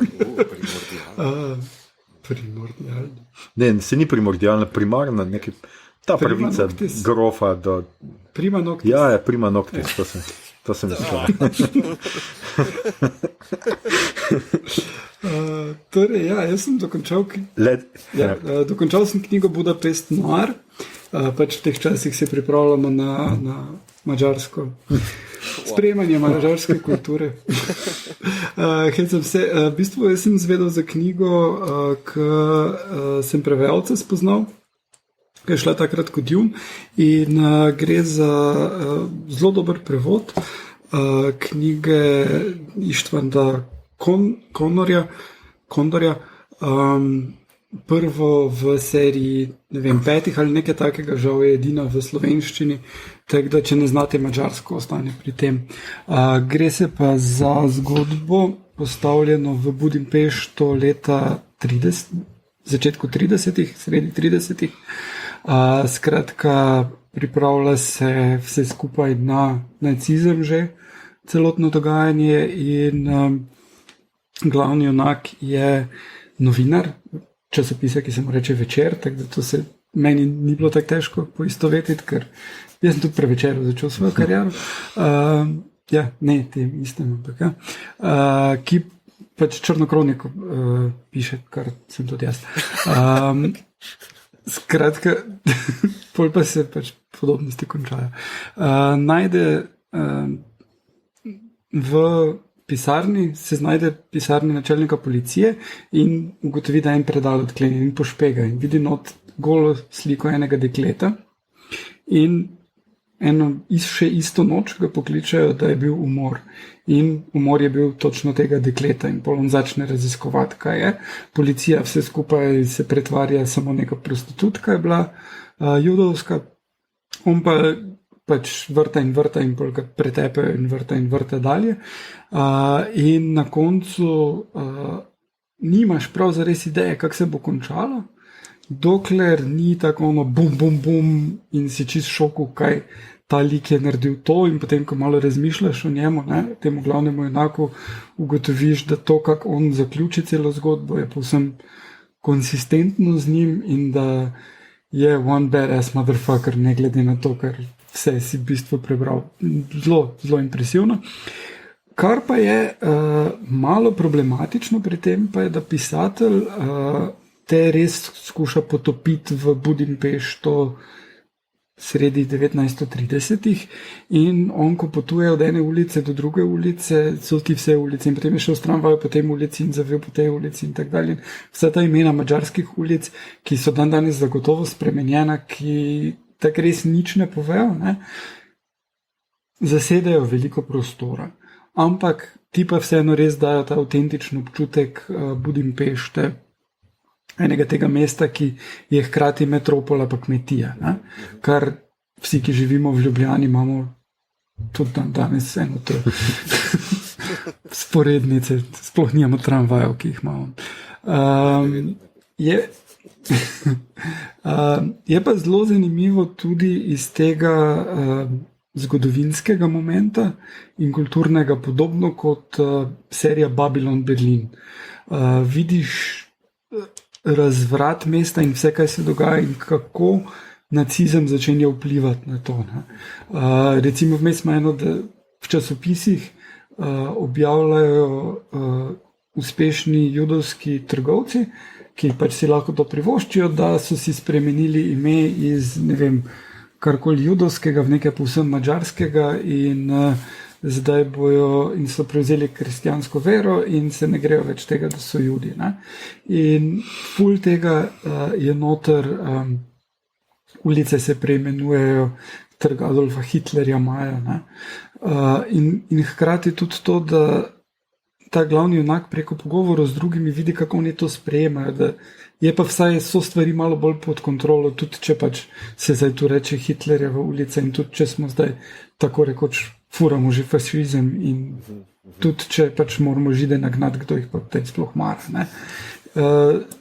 Zelo, zelo dober vpogled v to in hkrati odlična kriminalka. Mislim, kar se tega skrivnosti tiče, kdo je ubil, zakaj je ubil, ful vredu narejeno, zelo drži, pol pač se razkrije ta rezultat in potem pač še njegov comeback na to in moram reči, da ful priporočam knjigo, je tudi v akciji pri založbi Didakta, mislim, da samo 5 € stane in vsekakor odlično. Cool. Super zadeva. Obstaja tudi film, Mito, to vem, da boš ti znal oceniti.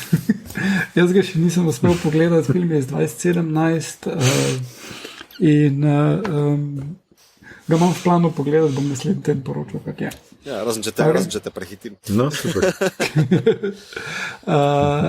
Čist me je pa not potegnila zdaj knjiga The Wanderers, ki sem jo začel brati, čakal Vendinga, ki je pa kingovsko-krajtonovski mystery, ful dobro narejen, tudi dost političen in sicer dogaja se pač v sedanjosti ZDA, ampak malo je spremenjeno vse skupaj. In osnovni dogodek je to, da ena punca zjutraj opazi, da njena sestra kar šla od doma in jo hiti na ulici in vidi, da ona kar hodi po ulici v spalni srajci, kar hodi, ne more jo zbuditi, kak jo proba ustaviti, se ona začne trest panično in postane čist vroča. Potem gre po fotra in potem ugotovijo, da še en tip pride zraven čez 1 uro in potem še en in vedno več ljudi se pridružuje in hodijo naprej. Zdaj sem na tretjini knjige in že 300 ljudi in prišli so iz Pensilvanije v Illinois še naprej v Iowi so že in potem imaš pač perspektivo te punce, ki spremlja svojo sestro celo pot, imaš perspektivo tipa, ki je bil na CDC-ju, ki pač zdaj spet za CDC dela, da proba to raziskati, kaj je zadaj, nobenemu ni jasno, kaj je. Imaš perspektivo enega župnika, ki pridiga, da so to The Devil's Pilgrims, konc sveta se bliža, imaš nacije, ki menijo, da ti ljudi treba pobiti, imaš politike, ki se kregajo, predsednico ZDA, ki deluje zelo Hillary-like, pa kandidata, ki je Trump, bolj ali manj, samo da ima drugače ime. Zelo vredo celo to politično situacijo opiše, zelo dober jezik ima, zelo zanimive like, tako da moram reči, da me je čisto potegnila, zelo debela bukva je, ampak se bere izjemno hitro. Pa koliko vem, ni filma. Čuje se dobro, kje pa je lahko dobim? Jaz sem na Kindlu kupil. Ampak angleščini bereš? Ja, ni. Naši žalozniki nekaj spijo. Knjiga je od lani poleti je prišla knjigarna, zdaj prvič, da je bila na nekem popustu in sem jo kupil, ker je bila $4. Drugač pa sem ravno kar pred snemanjem pogledal prvi del serije Run na HBO in je super zabavna. Serijo je naredila, ena od avtoric serije je Phoebe Waller-Bridge, ki je delala Fleabag in tudi Killing Eve, in tu je štorija, da ena ženska dobi message od svojega bivšega tipa, 15 let bivšega, Run, in ona dva sta bila zmenjena, da če to, in on piše Run nazaj in pobegneta od familije, ki jih imata, life, ki jih imata, in sta na vlaku, in zdaj bomo zvedeli, kaj jo je spodbudilo k temu in kaj se dogaja. Je pa on motivacijski govornik, igra ga, kar je blizu cult leader, obvisli. Dober segway.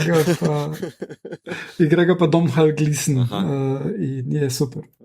In prav zgleda, da res uživa, da končno lahko govori irsko in ne rabi spet angleško govoriti, kar po mojem ste mora malo glaviti. Skoraj vedno igra Angleža. Dober point. Take it away. Za Irca je to kar problem, ja. Mito, kaj si ti pogledal, prebral, poslušal? Nič kaj preč. Jaz lahko samo priporočam Miracle Workers drugo sezono, ki sem na koncu pogledal in je taka lušna, zabavna, anachronistična serija na HBO-ju. Zdaj že v drugi sezoni. Ni zgodbe za tem, pač liki so vrženi v nek čuden koktejl nepovezanih dogodkov, na koncu pride do okupacije gradu in pobeg in that's it. Daniel Radcliffe je ful zabavn, Steve Buscemi zopet igra, skratka tak lep, nepretenciozen, easy humor, če se češ nasmejati samo tako za 20 minut, it's as simple as it gets. Pa priporočam spletno stran skeptiki.si, kjer se lahko podučite o različnih cepivih, and that's it. Krasno priporočilo, res. Kak si vpadel v to? Veš, kak je bilo?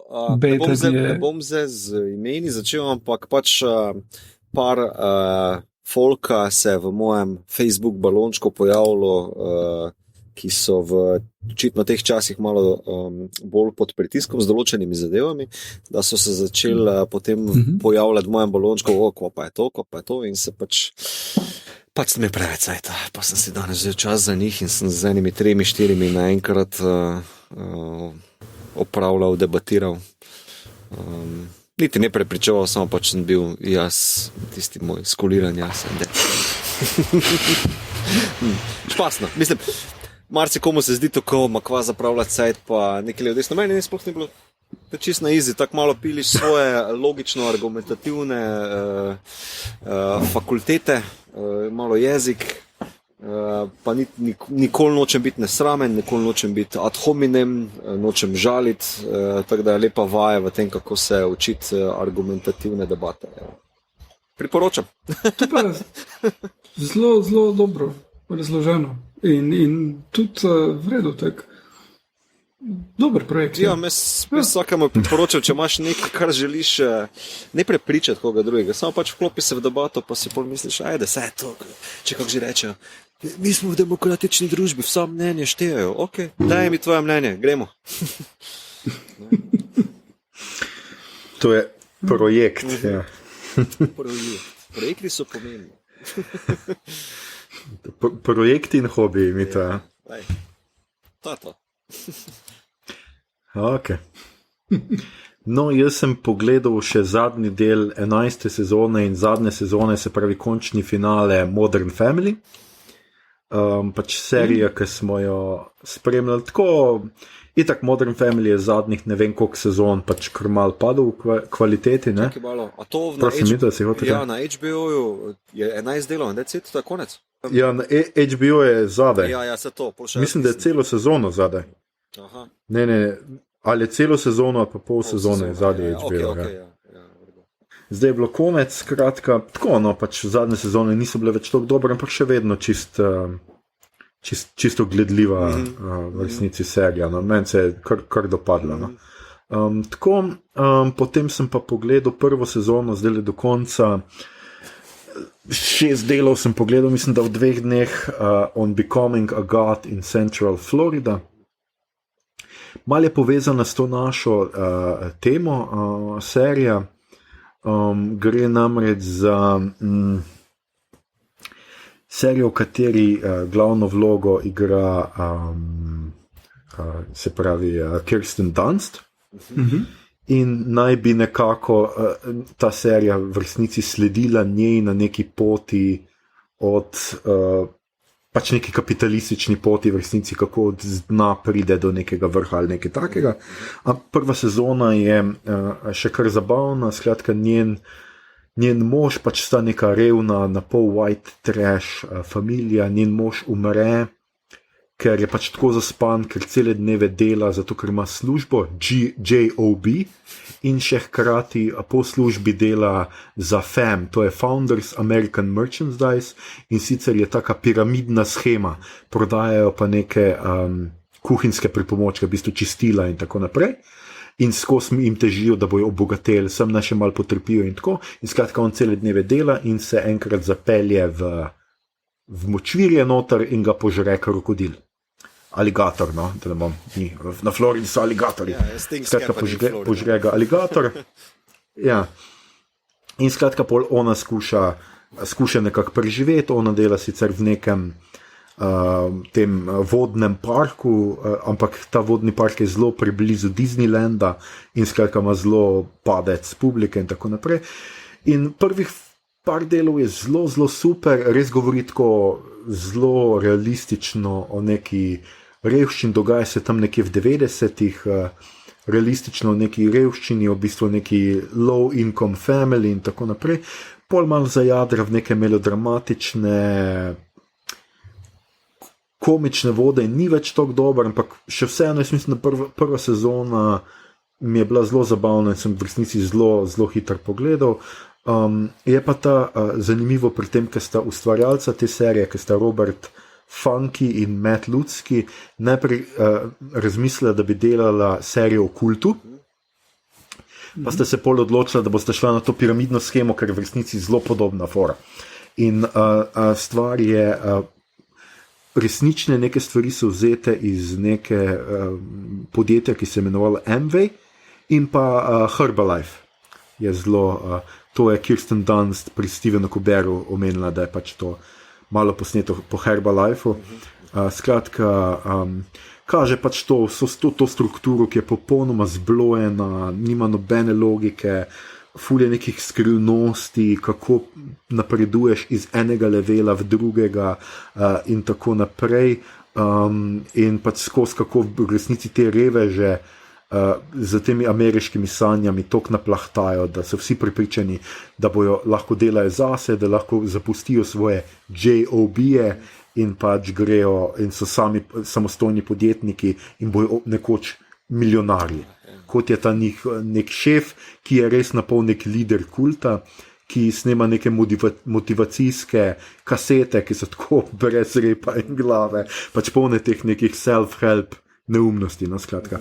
Ampak Kirsten Dunst je fucking fenomenalna, no, to morate videti, res je super in pač jaz 10 delov je in meni je bila čist zelo gledljiva, je pa tako, pač malo je bolj drama ta serija, ampak v resnici ima zelo primesi kriminalke in tako, no.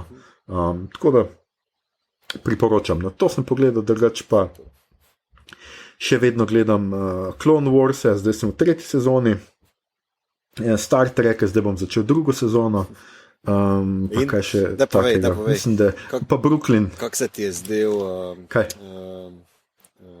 Nekaj mi je zletelo ta Yesterday's epizoda. Yesterday's Tomorrow. Eni pravijo, da to najboljša Star Trek episod ever. Ok, toliko dobra meni ni bila, no. Meni je bila ona s kompjuter vojno boljša v resnici. Dobre.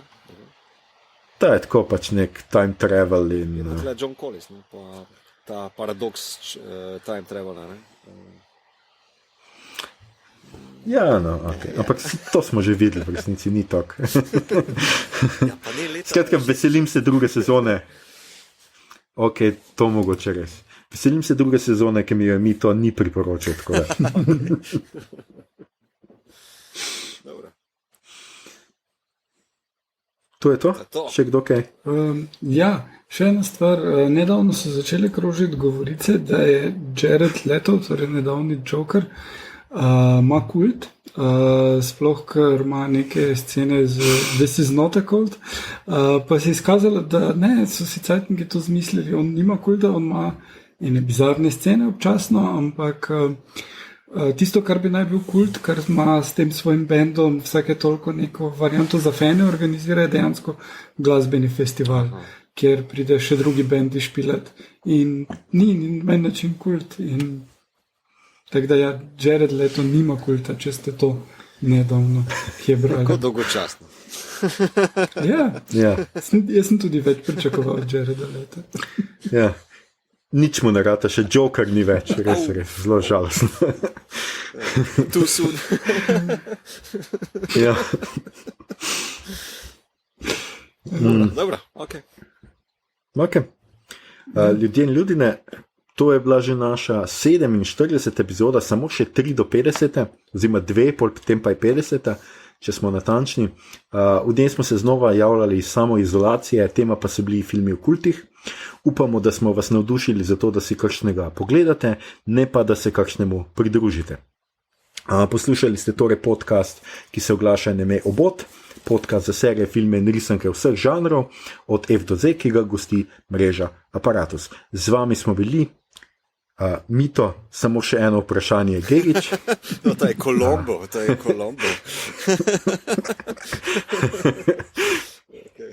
Igor Olsen Harp in pa Aljoša Žižek z Alibabe Harlamov.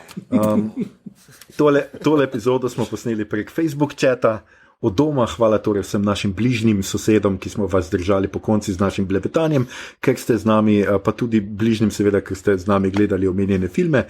Ne cenimo vas dovolj. V tokratni rubriki izbira oziroma vprašanje, kdo bi moral biti karizmatični vodja, da bi se vidva pridružila njegovemu kultu.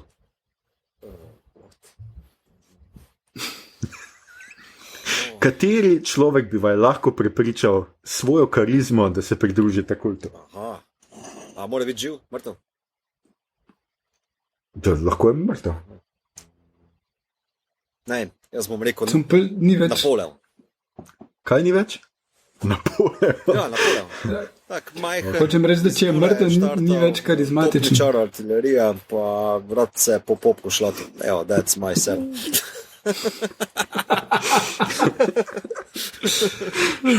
Neki. Igor? Kaj pa vem, če bi bil, ko sem bil mlajši, bi brez težav rekel Mila Jovović, ampak ne vem, veš, kdo se mi zdi zelo zanimiv in zabaven in njegove filme gledam, kot da bi bil v kultu Taika Waititi. Pa to bi bil zabaven kult. Pa novozelandski bi bil. Legit. Ja. To je res, no, jaz vaju moram žal obvestiti, da jaz sem v kultu. Namreč obsedeno spremljam Instagram story od Florence Pugh in njeno kuhanje in jaz moram priznati, da pač čestim Florence Pugh, ne vem, kakšno je njeno kuhanje, ampak po tistem, kako izgleda, pa ko ona je zraven, izgleda fenomenalno dobro. Pixar great. In preden bo tale samoizolacija mimo, sem se odločil, da bom pogledal vse filme, v katerih je igrala kolikor toliko pomembno vlogo. No, to je pravi vernik. Kaj, prosim? Poglej serijo. Pa Little Drummer Girl. Ja. Absolutno. Definitivno. Skratka, če vam je bilo všeč, kar ste slišali in kako vam ne bi bilo, šerajte, lajkajte naš podcast, naročite se nam preko vašega najljubšega appa oziroma ponudnika podcastov, še vedno toplo priporočamo Castbox, dajte nam kakšno oceno na iTunesih, podprite platformo Aparatu z odličnim izborom podcastov za vsakega. In če ste slučajno pripadniki vladnega kulta, pozabite, da smo v prejšnjih epizodah govorili, kje nas lahko najdete oziroma odkot snemamo tole. Hvala. Na Twitterju nas najdete kot @podcastobot, na Facebooku smo kot podcast s K-jem, obot brez pikic vmes, tako je tudi na Instagramu, tam delimo rajcere, prikolice in druge zanimivosti in tja lahko usmerite vprašanja, pripombe, komentarje, religiozne in apokrifne tekste, predloge, kaj bi za vas pogledali naslednjič, sicer se pa slišimo spet kmalu. Mi smo še vedno odločeni, da bomo, dokler te izredne razmere ne minejo, z vami vsak teden. Če nam to uspe, boste videli že čez en teden. Tema naslednje epizode ne bi bila končno že 3. ali 4. napovedana, serija Star Trek Picard. Še vedno imamo v načrtu 2 zelo posebna gosta, ki se nam še vedno nista oglasila. Gosta, prosim, oglasita se. Ostanite oglašeni, tole zna biti še cela telenovela, skratka, čez teden dni boste videli, ali bomo obravnavali Picarda, ali bomo obravnavali spet nekaj čisto 8. Kakorkoli že, ostanite zdravi, pazite nas in na svoje, pazite na ljudi, umivajte roke, ampak tudi druge dele telesa, zlasti ušesa in se kmalu znova slišimo. To je bil kultni podcast o kultnih filmih, obodovke in obodovci. Čau. Čau.